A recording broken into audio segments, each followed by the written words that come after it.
Hey, Vikings Nation! What's good, Skull family? We're here to talk about the moment we've all been waiting for, J.J. McCarthy's NFL debut, and Holy Thor's hammer. Did he deliver? On Monday night, our second-year QB stepped onto Soldier Field, stared down his hometown Chicago Bears, and pulled off a comeback that's already etched in NFL history. This is the kind of Vikings news that gets us hyped. So, grab your purple gear, and let's break down how JJ turned a shaky start into a legendary night. Picture this. It's Week 1, Monday Night Football, and the stakes couldn't be higher. McCarthy, the former Michigan star and number 10 overall pick in 2024, is finally under center after missing his entire rookie season with a knee injury. The kid's got the weight of Minnesota on his shoulders, playing in front of a roaring Bears crowd in his hometown of Chicago. Early on, it wasn't pretty. 48 passing yards in the first half and a pick-six in the third quarter had some of us sweating. But you know what? That's when the real J.J. McCarthy showed up. What do you think it takes to shake off a mistake like that in your first NFL game? Drop your thoughts in the comments because this kid's got ice in his veins. Despite the early struggles, McCarthy's teammates never lost faith. Defensive tackle Javon Hargrave said J.J. was in the locker room at halftime, promising, "He's got us." That's the kind of leadership we love to see in Vikings news. Stick around because we're just getting started with this epic debut. Let's set the scene. It's the third quarter, and the Vikings are trailing 17-6 after Bears cornerback Nahshon Wright takes McCarthy's interception 74 yards to the house. Oof. Talk about a gut punch. Most young QBs would have crumbled, but not JJ. He's out there on the sideline, rallying the troops, with right tackle Brian O'Neill noting the conviction in his voice as he got everyone locked in. That's the kind of fire we need in Minnesota. Coach Kevin O'Connell saw something special, too. He talked about the unbelievable look in McCarthy's eyes as the fourth quarter loomed. Can you feel the tension building? The Vikings were down by 11, and the clock was ticking. But JJ wasn't just playing for a win, he was playing for history. This is where the game flipped, and Vikings news headlines started screaming about a comeback for the ages. What's your favorite moment from a Vikings comeback? Let us know in the comments because this one's gotta be up there. McCarthy's next move was pure magic. A 6-play, 60-yard drive capped by a 13-yard touchdown pass to none other than Justin Jefferson. That cut the Bears' lead to 17-12, and you could feel the momentum shifting. Buckle up, because the fourth quarter is about to get wild. Here comes the turning point. Skull fans. Early in the fourth, McCarthy and the Vikings offense catch fire. After a quick Bears punt, JJ needs just 3 plays to cover 50 yards. Boom! He drops a gorgeous 27-yard touchdown pass to Aaron Jones, who said JJ fired up the huddle with, "Is there any place you'd rather be?" Man, that gave me chills. That score put the Vikings up 20-17 with 9:46 left, and Soldier Field went quiet. McCarthy wasn't done. With under 3 minutes to go, he fakes a handoff, sprints right, and sets up a block from TJ Hawkinson for a 14-yard touchdown run. That's right. Our QB's got wheels. That scamper made it 27-17, and JJ became the first quarterback in NFL history to account for 3 touchdowns in the fourth quarter of his debut. How's that for Vikings news that makes you want to scream skull? What do you think of JJ's dual threat ability? Can he keep this up all season? Drop your predictions below.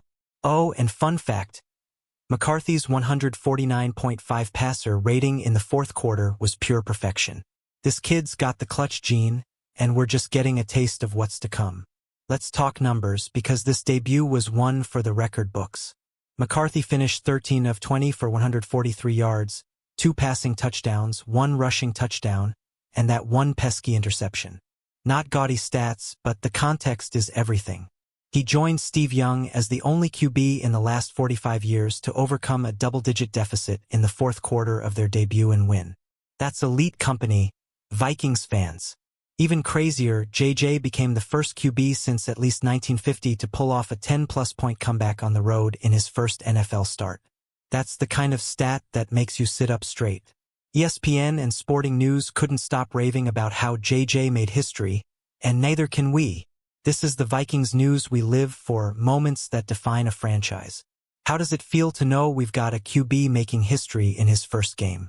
Let's hear your excitement in the comments. McCarthy's ability to stay cool under pressure, especially after that pick six, shows he's built for the big moments. But can he keep this magic going? Let's dive deeper into what this means for the Vikings. The vibes in the Vikings locker room? Electric. Running back Aaron Jones called JJ's huddle speech a perspective shift that lit a fire under the team. Justin Jefferson, our superstar receiver, said JJ brought a dog mentality when the lights were brightest. That's the kind of leadership that gets you hyped for the rest of the season, right, Skull Nation? Coach O'Connell was all in on his young QB, too. He said that pick six wasn't as bad as it looked. JJ made the right read, but the Bears corner just made a play. That's coaching you can trust, and it's why Minnesota moved on from Sam Darnold and Daniel Jones to give McCarthy the keys in 2025. This is the kind of Vikings news that makes you believe in the future. What's your take on O'Connell's faith in JJ? Is he the coach to lead us to a Super Bowl? Drop your thoughts below. The trust between coach and QB is huge, and with 14 wins last season, O'Connell's got the track record. Let's see how this duo grows from here. Now, let's talk hardware, because JJ didn't just win the game, he won the NFL's respect. On Wednesday, the league named him the NFC Offensive Player of the Week for Week 1. That's right, our guy's got a conference award in his first start. He's the 11th Viking since 1984 to snag this honor in the opening week, joining legends like Dante Culpepper and Sam Bradford. Skull. This award isn't just a pat on the back. It's a sign that McCarthy's arrival is shaking up the league. Vikings news outlets like Vikings.com and CBS Sports are calling him different, and we're here for it. The kid grew up 30 minutes from Soldier Field, and now he's making it his own. How's that for a full circle moment? Who else deserves a shout out for this win? Jefferson? Jones? Let us know in the comments. With 15 NFC Player of the Week awards under O'Connell's tenure, this team's got a knack for shining bright. Let's keep that momentum rolling. Let's zoom out for a second. This wasn't just a win, it was a statement. McCarthy's debut spoiled the Bears' party, with their new coach Ben Johnson and number 1 pick Caleb Williams looking sharp early but fading late. Williams started hot, going 10-for-10, but the Vikings defense stepped up, and JJ stole the show. That's how you kick off an NFC North rivalry. Folks, the Bears fought back late, with Williams throwing a 1-yard TD to Rome Odunze with just over 2 minutes left, but it wasn't enough. Minnesota's 27-24 victory was their 8th in the last 9 games against Chicago. That's domination, and it's the kind of Vikings news that makes you puff out your chest. What's your favorite Vikings-Bears memory? Share it below, because this one's going in the history books. McCarthy's ability to outshine a fellow 2024 draft pick like Williams shows he's ready for the spotlight. Can he keep owning this rivalry? Let's find out. Let's get personal. JJ grew up in LaGrange Park, just a stone's throw from Soldier Field. The first NFL game he ever attended was Bears versus Vikings 18 years ago. Talk about fate. To come back and lead a comeback in that same stadium? That's the stuff of Vikings news legends. JJ himself called it a full-circle moment. After the game, he told the media, getting the win was what he'd remember most. That's our QB, focused on the W above all else. His teammates felt it too, with Aaron Jones saying JJ's huddle speech flipped the game's energy. Have you ever had a moment where you felt destiny calling? Share it in the comments. What's next for JJ in his hometown hero arc? With the Vikings at 1-0, the stage is set for a big season. This debut was just the appetizer, and we're hungry for more. Let's keep the Skull spirit alive as we head to the next scene. Time to talk about that fourth-quarter magic. McCarthy went 6-for-8 for 87 yards in the final frame, with a passer rating of 149.5. Those aren't just numbers, they're a flex.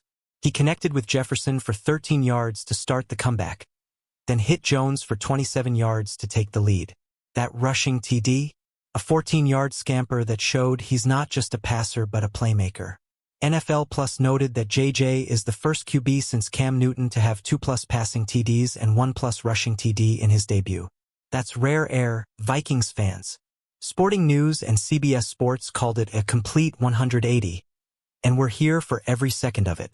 This is the kind of Vikings news that makes you believe we've got something special. What's your bold prediction for JJ's stat line this season? Drop it below. With weapons like Jefferson and Jones, the sky's the limit. But can our O-line give him the protection he needs? Let's break it down. Let's address the elephant in the room. That pick six. Early in the third, McCarthy's pass was snagged by Wright, a former Viking, no less, and returned 74 yards for a TD. To put the Vikings in an 11-point hole, and Soldier Field was rocking. But JJ didn't flinch. He told reporters, "It sucks, but you gotta focus on the next play." Coach O'Connell backed him up, saying JJ made the right read. It was just a great play by the Bears. That's the kind of coaching that builds confidence, and it's why Vikings news is buzzing about this duo. Have you ever bounced back from a big mistake like JJ did? Tell us in the comments.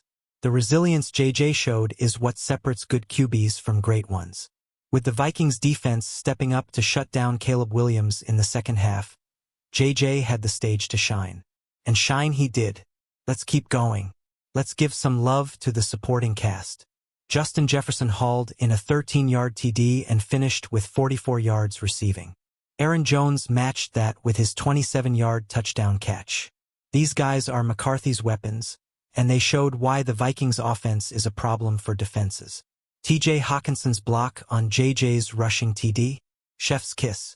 The offensive line had a shaky first half, with O'Connell calling out their leaky protection. But they stepped up when it mattered, giving JJ time to make those clutch throws. This is the kind of team effort that makes Vikings news so exciting. Who's your unsung hero from this game? Drop it in the comments. With a 1-0 start, the Vikings are showing they're a unit. But can this O-line keep improving to protect our young QB? That's the question as we head into Week 2. Let's talk about what's next. Looking ahead, this debut sets the tone for the 2025 season. McCarthy's shown he can handle pressure, make plays with his arm and legs, and lead a team to victory. Vikings news outlets like Vikings.com are already calling him a cornerstone for the franchise. With Kevin O'Connell's play calling and a stacked roster, the future's bright. But here's the big question. Is JJ the guy to take us to the promised land? A Super Bowl? We're only one game in, but this debut has us dreaming big. What's your biggest hope for the Vikings this season? Share it below, because we're all in this together, Skol Nation. The road ahead is tough, with the NFC North stacked and teams like the Packers and Lions lurking. But if JJ can keep this energy, we're in for a wild ride. Let's keep the faith and see where this season takes us. Let's circle back to that NFC Offensive Player of the Week award. JJ's not just making waves in Minnesota, he's getting league-wide recognition. Being the third Vikings QB to win this in Week 1, alongside Culpepper and Bradford, puts him in elite company. That's the kind of Vikings news that gets you pumped for what's next. The award's a testament to JJ's clutch performance, but it's also a nod to the team around him. From O'Connell's game plan to Jefferson's hands to Jones' versatility, this was a team win. Who do you think deserves the next Vikings award this season? Let's hear it in the comments. With 15 NFC Player of the Week awards under O'Connell, this team's got a habit of shining. Can JJ keep stacking these honors? That's the challenge as we head deeper into the season. Let's talk rivalries, because beating the Bears in their house is always sweet. This 27-24 thriller was the Vikings' 8th win in their last 9 games against Chicago. That's not just a win, it's a flex. McCarthy outdueling Caleb Williams, the number 1 pick, adds some extra spice to this Vikings news story. Williams looked sharp early, completing his first 10 passes and scoring a rushing TD. But the Vikings defense, led by guys like Javon Hargrave, turned up the heat in the second half. That gave JJ the chance to steal the show. What's your favorite way to celebrate a win over the Bears? Drop it below. This rivalry's heating up, and with JJ at the helm, we're ready for more. Can we keep owning Chicago this season? Let's see how this NFC North battle unfolds. All right, Skol Nation, we've relived every heart-pounding moment of JJ McCarthy's epic debut. From the pick six to the historic comeback, to that shiny NFC award. This is why we bleed purple. The Vikings are 1-0, and the future's looking brighter than a Minnesota sunrise. What's your biggest takeaway from JJ's first game? Drop it in the comments, and let's keep this Vikings news hype train rolling. Don't forget to smash that like button if you're pumped for JJ and the Vikings. Subscribe and hit the bell so you never miss an update from Vikings news. Share this video with your fellow Skol fans, because we're building something special this season. Skol Vikings!